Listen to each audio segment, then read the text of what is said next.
Mesdames et messieurs, bonjour et bienvenue à tous dans cette toute nouvelle vidéo. Et aujourd'hui, j'avais envie de parler de SNK une nouvelle fois, et notamment un personnage qui m'a énormément marqué, Rainer Braun. Avant de commencer déjà, donc spoiler alert, et ensuite deuxième chose, faites pas attention, mon lit n'est pas fait, je viens de le remarquer. J'espère que ça vous dérangera pas pour le restant de la vidéo. Et évidemment, énormément de spoilers pour SNK, si vous avez pas vu SNK, allez-y, foncez, c'est une valeur sûre.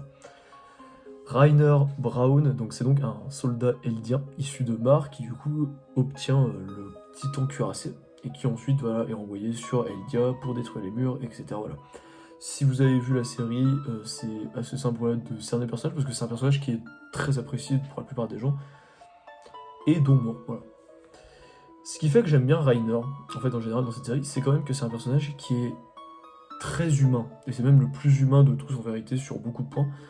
C'est un personnage qui en fait a énormément de traits de caractère qu'on peut revoir chez des humains dans la vraie vie. Voilà. Déjà pour commencer, c'est un enfant qui est brainwash. C'est-à-dire que c'est un enfant où on lui a dit, on l'a renseigné au fait que son peuple c'était des monstres et que le peuple des Eldiens des îles c'était encore pire que des monstres, etc. etc. Que du coup il devait aller chercher les titans originels, etc. Voilà.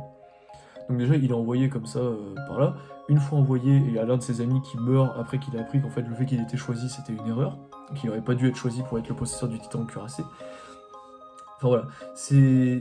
Donc déjà en fait à partir de là c'est un enfant, entre guillemets quoi, c'était bon à ce moment-là c'est un enfant qui hérite d'énormément de problèmes par rapport à ça, et d'énormément du coup de... comment dire, et énormément en fait, pas de problèmes, mais qui déjà commence dans la vie avec beaucoup de traumatismes entre guillemets. Il apprend que qu'il apprend qu'il a été choisi pour un truc qu'il n'aurait pas dû être choisi, donc déjà gros syndrome de l'imposteur. Un de ses amis meurt par sa faute entre guillemets, même si c'est très débattable, hein, voilà. Et après, ensuite, il s'en veut énormément d'avoir détruit les murs quand il était enfant et d'avoir entraîné la mort d'à peu près 300 000 personnes. Ouais, si on compte district de Shiganshina, Mur Rose et tous les gens qui du coup ont été envoyés au casse-pipe après en question de pénurie. Mais en fait, déjà, voilà, à partir de là, c'est déjà quelque chose qui le rend humain, c'est que c'est juste un enfant. Et pendant tout le restant de la série, Rainer, ça va rester un enfant, voilà. Quand il va devenir quand il va devenir membre du bataillon d'exploration, etc. avec Rainer et Annie, ça va être l'un des premiers, donc déjà en voyant Eren, il va voir Eren en lui, entre guillemets. Pas dans le sens dégueulasse, vous avez compris l'idée, mais en Eren, il va voir lui quand il était petit, dans le sens où c'était un enfant persécuté, entre guillemets, plus ou moins, et personne croyait en lui, machin, machin, et c'est pour ça qu'il va prendre très rapidement Eren sous son aile, en fait. C'est pour ça qu'il va prendre très rapidement Eren sous son aile, et que du coup, à partir de là, ils vont, entre guillemets, à partir de ce point-là, il va vraiment devenir un grand frère pour lui. Et c'est pour ça que Rainer, on va le voir plusieurs fois survivre, etc. On va le voir plusieurs fois, machin, machin. Et il va vraiment gagner la confiance d'Eren, et parce qu'il va vraiment voir, et d'ailleurs tout le monde, il va gagner la confiance de tout le monde, parce que tout le monde va le voir comme un bro. Et après, donc ça après c'est plus en lien avec aussi Bertolt, voilà. Hein. Parce que après, une fois que Rainer va révéler à Eren que ils sont les titans, et que du coup tout le monde est au courant que c'est les titans cuirassés et colossaux, et ben en fait à partir de là, genre, il va vraiment avoir un gros syndrome, en mode, surtout Bertolt à ce moment-là, mais un gros syndrome de, entre guillemets, pas de l'imposteur, mais juste énormément de remords, en mode putain je suis désolé Eren d'avoir tué ta mère, je suis désolé d'avoir entraîné tout ça, etc. Même si on apprendra plus tard que bon, c'est Eren qui a entraîné la plupart des événements de la série, voilà. Même ce qui était dans le passé.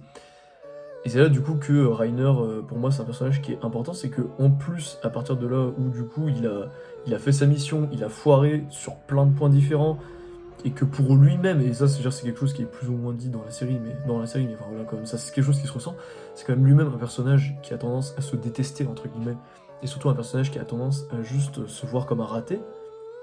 Bah, c'est sûr qu'à partir de là, ça le rend déjà plus humain que les autres, en fait, bon, sur beaucoup de points. Et surtout, encore pire, Bertolt va mourir, et je pense que, après c'est pareil, ça c'est mon interprétation, mais plusieurs fois, on le voit qu'il parle plus jamais de Bertolt, après la mort de Bertolt, mais de mon point de vue, il y a quand même plusieurs moments où t'as l'impression il est quand même en mode, putain, pourquoi c'est moi qui ai survécu, et pas Bertolt. Parce qu'il y a beaucoup de moments où où il considère Bertolt vraiment comme son bro, comme son frère, quoi. Et de manière réciproque, d'ailleurs.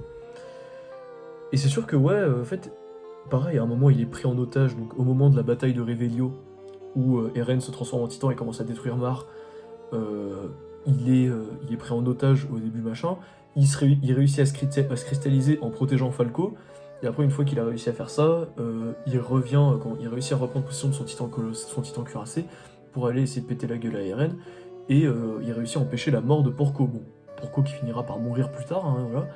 Mais dans tous les cas, il a quand même réussi à empêcher un truc assez problématique, qui serait devenu assez problématique, c'est-à-dire la mort trop tôt de Porco, qui plus tard sera encore une fois utile au plot, etc.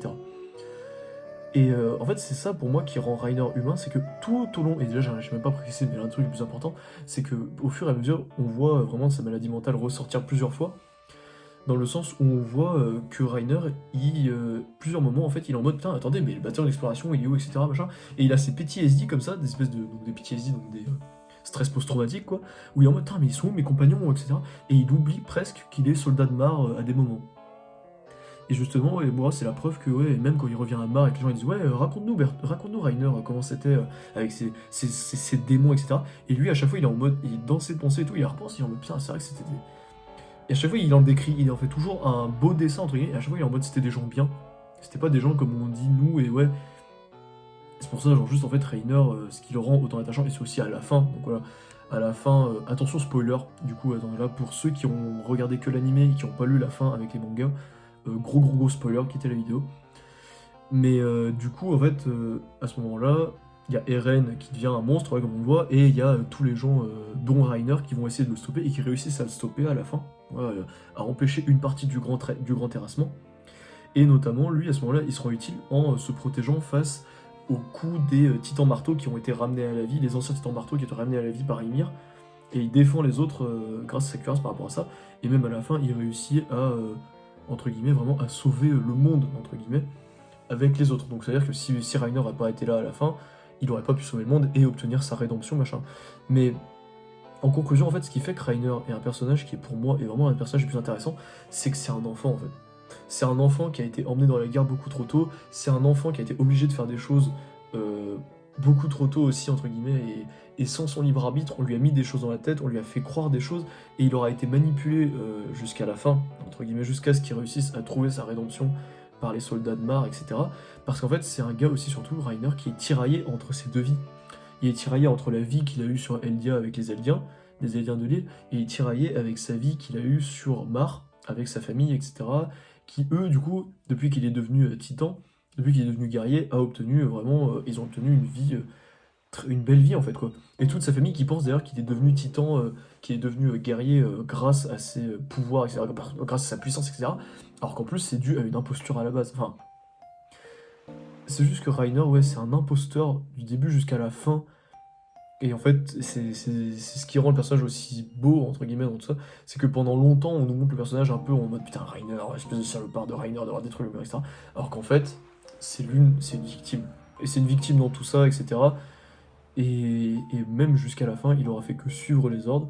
Et pour un personnage d'ailleurs qui, plusieurs fois, a tellement de remords qu'elle essaie de se suicider, qui prend d'ailleurs, oui d'ailleurs, je ne vais pas préciser, mais un des trucs les plus beaux que je trouve aussi chez Reiner, c'est qu'il prend sous son aile, du coup, il prend sous son aile Falco et Gabi, il les prend sous son aile plusieurs fois, il les sauve, enfin, c'est vraiment, et c'est vraiment un mec quoi, qui veut faire mieux, quoi. Et tu le sens qu'il veut faire mieux que ce qu'il a déjà fait, et qu'il fait de son mieux pour rendre le monde un peu meilleur que ce qu'il a fait, quoi. Ce qui fait que pour moi, c'est un des meilleurs personnages de SNK, c'est que c'est vraiment un mec qui est... C'est vraiment un homme, mais qui a été victime de la guerre, quoi, qui a été victime de la haine jusqu'à la fin, et qui finalement aura eu la chance d'avoir sa rédemption malgré les actions qu'il a faites.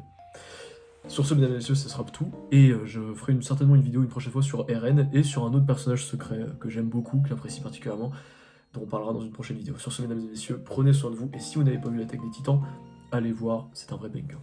Bisous.